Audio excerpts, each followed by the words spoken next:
What's up, everybody? Welcome back to the channel. Welcome back to the vlog. Thanks for pressing play. Today we are going to be doing something special with the Z06. We're going to be turning it fully into a Z07 package car.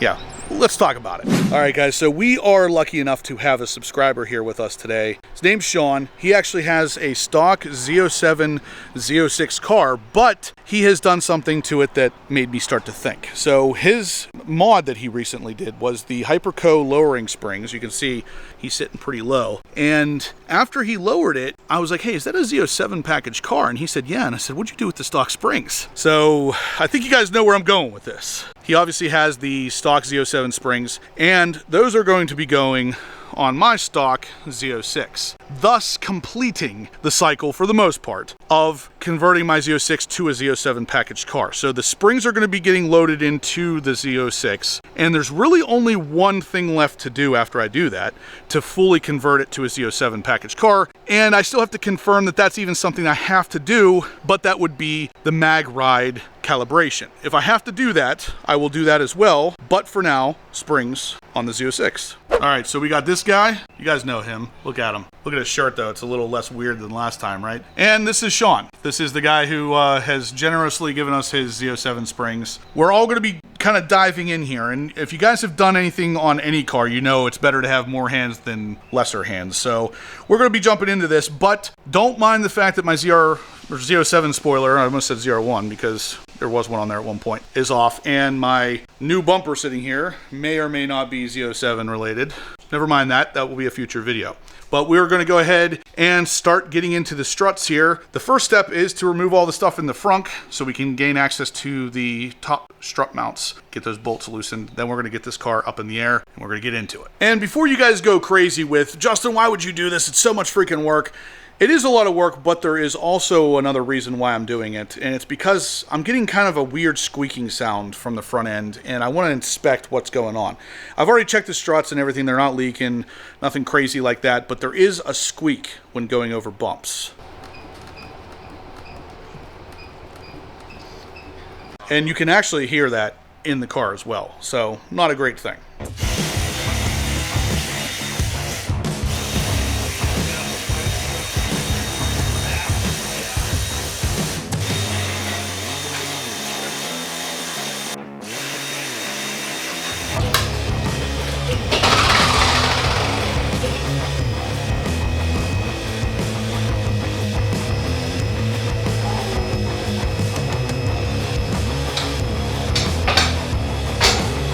We got the car up in the air, obviously. Disconnect the mag ride. The next step really is to start pulling out the struts. We're going to do the front ones first and then the rear ones last because, that's why. But basically, this is going to come out. We've seen this before. You guys have probably seen the video where Corey from Paragon actually lowered the car for me. We're doing basically the same thing. This isn't really rocket science, but putting those new springs on, that's where things get interesting because it's cool. This will be a Z07. So down in here are the bolts we're talking about. We got one right there, which is a 21 millimeter, and a nut on the other side, which is also a 21, which I don't know if we'll be able to show you. It's down there. Yeah, it's down there. It's a 21 millimeter on both sides. Then also over here we have a 10 millimeter banjo bolt for the front end lift, as well as the electrical connector, which we already disconnected. So that's really it. Outside of that, we got those 4 10 millimeter bolts up top, or 3 10 millimeter bolts up top we already loosened. And then we can kind of work that thing out of there. Yeah, we'll stay, boys. I was gonna say, so okay. There she is. That's a big mamma jamma right there. So that's what's holding your front struts in.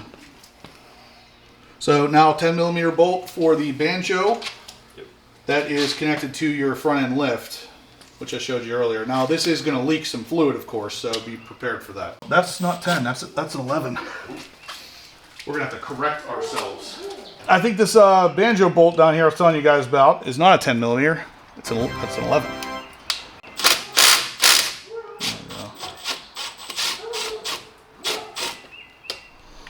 Okay, so that is going to leak a little bit. So other than that, we are now ready. What they recommend is rotating completely. Yep. And then once you take this out, you rotate the front lift, because there's like that little how it sits on the strut. Yep. You rotate that, and then it pulls right out. See how we rotated that? Yeah. Oh, so rotate the forks out of the way, basically. Look at that. Damn, man, you're making this look easy. You gotta stop. Have some problems with something. Have you look like you've done this before. At this point, probably 4 or 5 times. 4 or 5 times. Wow, all right. So this is the part you rotated. You like lifted this up and then Yeah, rotate. keep that like this so that fluid doesn't keep leaking out. Yeah, so originally it comes out like this. When you rotate it like that so it's easier to come out. So, so it clears the mount. Okay. Yeah, I mean, he really made that look easy, so I think I'll have him do the passenger side as well. But we got this thing apart, or out now, so now we're going to start taking it apart. That's where things get fun. All right, depinning these are pretty easy. So basically you have your depin tool right here, and all you're gonna do is you're gonna look inside here, and it's gonna be very hard to see, but you're gonna have a little notch right at the very top up here. All you're gonna do is you'll see a little hook on your depin tool. That hook needs to go down, so when you're depinning, you're pushing the pin down, and then they'll slide right out. All right, so taking off the collar is pretty easy, just plastic. So a little flathead screwdriver, something like that. How small? Smallest one you can get up there. Like you're working on glasses. I was gonna say I literally have one for glasses up there. I think that's what this is. That's probably gonna be too small. Is that too small? That might be just dead. We just want to make it look like you're really big. That's a normal size screwdriver. I mean, like, let me just put. Okay. So we use the Sharpie. Maybe focus. There it is. It's upside down. We use the Sharpie. Yes, it is. But we use the Sharpie regardless to mark the black wire there, because that's really the only part of this that really matters on the Z06 at least. Once he gets that depinned and we pull everything apart, it doesn't seem to matter too much how you put it back together. I know with the Stingray it was a little bit more important, but with the Z06 it seems like it kind of falls in line, we'll say. After we get the electrical connector apart, the next step is to literally take the screw that holds, or the bolt that holds the entire assembly together apart. It comes with a special split socket so you can kind of get around the wire and onto the nut. So yeah, as long as you bought the kit from Paragon or Sissio or something like that, you'll be able to do it.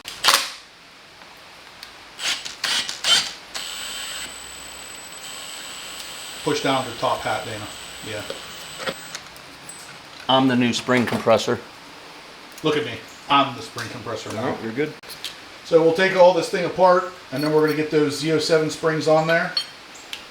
And yeah, let's compare the two springs. So we're doing a scientific test right now and having Dana push down on the Z06 and the Z07 springs. Yeah, about the same. If he notices anything. But you know, This is very not scientific. my massive amount of strength, or their lack of. All right, so the Z07 spring is the one in the back there. You can look at them, they're basically the same. There's nothing earth-shatteringly different here. This one's a little bit higher. The one that was on the car is a little bit higher. Now we're putting the Z07 spring on. We took off the stock Z06 spring. Is there a upside down or? Oop, all right. All right. And then I put this all in the same position that it goes back on. So you got to make sure, because you can't go this way. Okay. So everything goes on one way. Do you want to clean that just for argument's sake? Do we or do you? Yeah. I will do the cleaning off screen. So guys, this is kind of dirty. Trying to prevent squeaking here, so I'm going to clean this up. I cleaned up that spring part you just used there. So we also got new dust boots, like I said. This is the old one. I don't know that there's necessarily anything wrong with it. I got new ones just because I think that might be part where the squeak's coming from, because this also acts as a strut top insulator. And part number wise, they are identical. So new boot to hopefully fix any squeaking we might have. Plus Z07. And then there's this, right? Yep. All right. Now make sure that nipple lines up. That's one important thing here, guys. Yeah, there's a hole for that. I'm going to get in here a little closer on this. Show me that again, Dana. See the nipple here? That nipple has to line up with a hole in the top hat. Right there. Make sure you do that.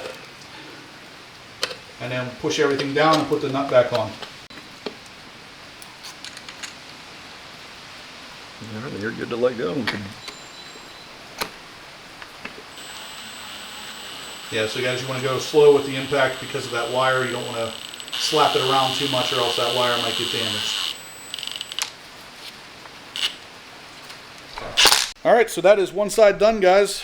That thing is ready to go back in the car, and then we are going to repeat that for the passenger side and then move on to the rears. All right, so after we got everything together, the next step is to put the little rubber boot on.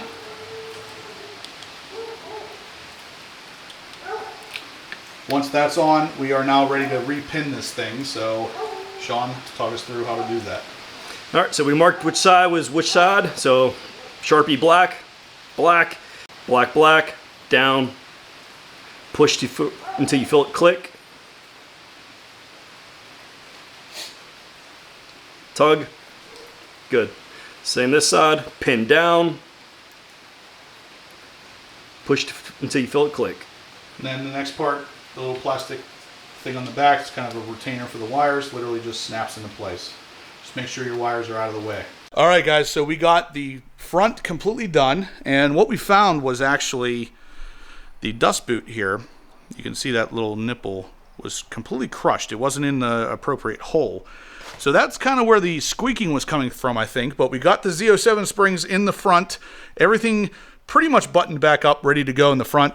We've now moved on to the rear, and the rear's a little bit more involved, it looks like. So we do have to take out the inner fender well here. So all the screws, and there's a lot, T15 screws, a couple push clips, and then we can pop out that rear fender well. And that's going to give us access to the screws back here we have to take out. Looks like probably 15 or 17 millimeter bolts. They have to come out of the upper control arm so we can get that strut out to replace the spring.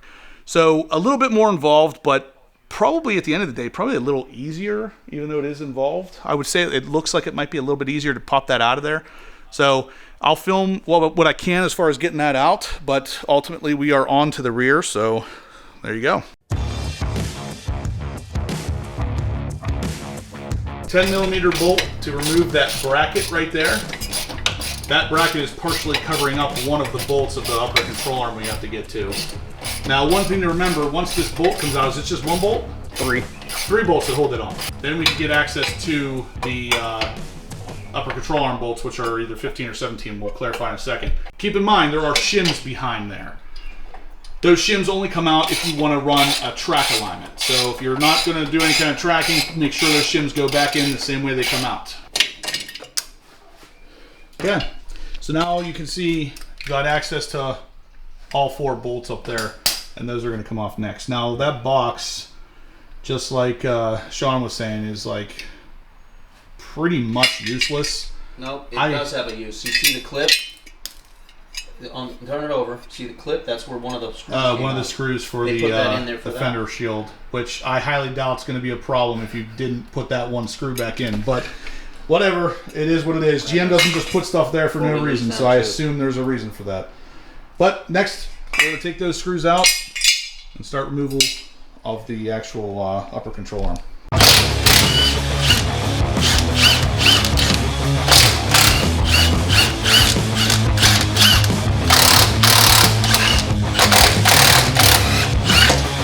So now we're going to break this loose right here, which is probably 21. Just like the front, the lower shock bolt, pretty big. 21 millimeter most likely. And these are the spacers, guys, just so you know. Literally, say spacer, it's basically a thick washer. There's one behind each bolt. And again, unless you're running track alignment, you're going to want to make sure those go back in there.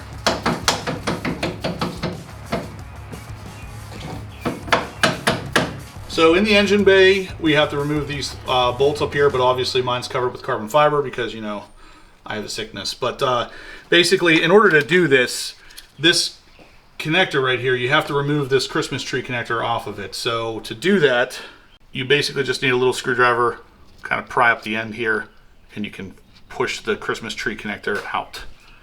Because we need it completely off of this in order for it to go through the little carbon fiber cover here. So, work this thing off now. And these nuts back here are going to be 13 millimeter as well. So we'll loosen them up, leave one on there by a couple threads just so we don't drop the strut down underneath. But that's that. Once we get these off, we'll be able to pull that strut through. Don't worry, it gets lighter the more you hold it. Sorry. All right. Go ahead. All right, so a trick to getting the rear shock out is to basically rotate it forward, and then you're going to go over the left side of the axle, and then you're going to drop it, and then you're going to slowly lower it, then you're going to tilt it forward, and then pull it straight out. Magic. This is the strut out of the rear. Very similar looking, of course, minus the fact that there's a bigger coil on it for sure. The process here is pretty similar. You're going to de-pin that mag ride connector after you take off the plastic kind of surround the back, just like we did in the front. This whole thing is basically the same. You're going to de-pin it, then we're going to take off the strut cap and swap out the spring. I already have these lowered, so of course, if you wanted to lower yours, I'll link the video where we lowered the rear end of my car as well with the lowering wrenches. But we're not going to do that here because it's already done. So all we have to do is just swap out that spring for the Z07 spring. All right, so everything's ready. We're going to hit it with the tool that you're going to need for this on the front or the rear, because it allows for the wire, basically. All right, so we got the strut apart. For some reason, I wasn't recording when we took it apart, but this is ultimately it. You got your bump stop, the perch at the bottom, which I actually replaced just because you don't have to, but I bought them, so why not? And then the new Z07 spring will just kind of go on there, and then you'll put it back together same way you took it apart.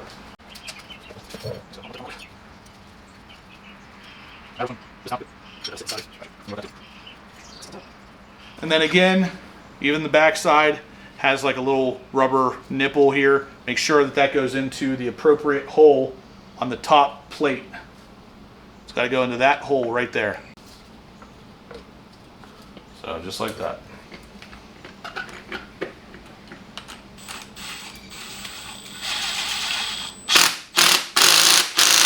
Once he gets those back on, that dust cap, we're going to go ahead and repin this same way we did with the front, and then we'll start putting it back in. So putting in the rear shock, you got to go in at an angle like that, drop it down on the other side of the axle, and then you can kind of push it up into place. So the opposite of disassembly.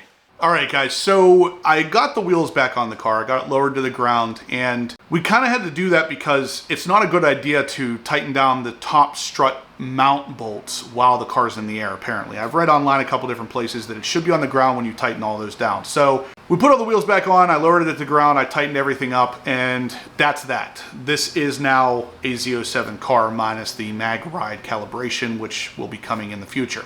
So I have the Z07 Aero. I have the Z07 strakes underneath the car. I have the Z07 springs now. I need the Z07 mag ride calibration, but as far as I can tell, that's it. There is no difference in sway bars, bushing stiffness, nothing like that. For the C8 Corvette, the Z06 and Z07 package cars were only spring rate differences, tire differences, and aero differences. So I didn't do the Sport Cup 2R tires, but I will have a set of those for any kind of track days. For normal driving, I will stick with the 4S's because they are pretty good all-around tires. So effectively, and of course I use that word because it is still not a Z07 on paper, but effectively this is now a Z07 car. And that's kind of what I wanted from the very beginning. Obviously I wanted the Aero, I wanted the stiffer suspension, I wanted a Z07, but I couldn't get it. So now I have made this a Z07, and I've done it for basically nothing. Like I said, Sean was nice enough to give me his Z07 springs, so that was something that I didn't have to put any money into. Plus his springs had like 2,000 miles on them, so that's actually less than I have on the car currently, so it's almost like a little bit of a refresh.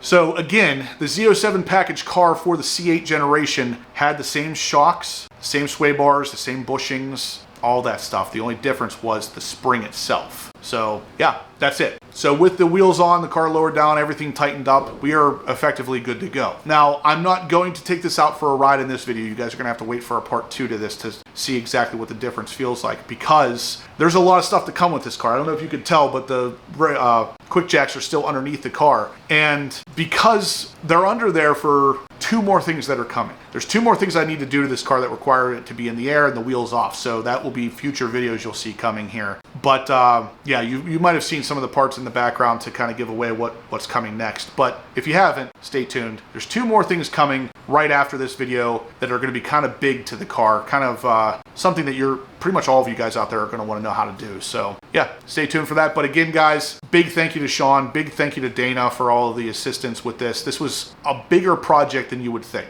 There was a lot of work that had to go into this. Taking out those struts and swapping the springs over and everything, it is not as easy as it looks on camera, I'll tell you that. We had about 5 to 6 hours into this, and on camera here, this video is probably going to be less than 25 minutes long, so it looks like it's pretty easy, but it's not that it's difficult, it's just, it's really time consuming. So if you do decide to take this on yourself, just be prepared. It's going to take a minute. But anyway, guys, that's it. If you liked what you saw, smash the thumbs up button. I wanted to kind of include you guys in the entire build of this thing, so I wanted to try to film as much of the behind the scenes, so to speak, as possible, so you could see just what's involved in taking apart the shock and everything. Hopefully you liked it. Smash the thumbs up, subscribe if you haven't yet, and as always, guys, stay obsessed.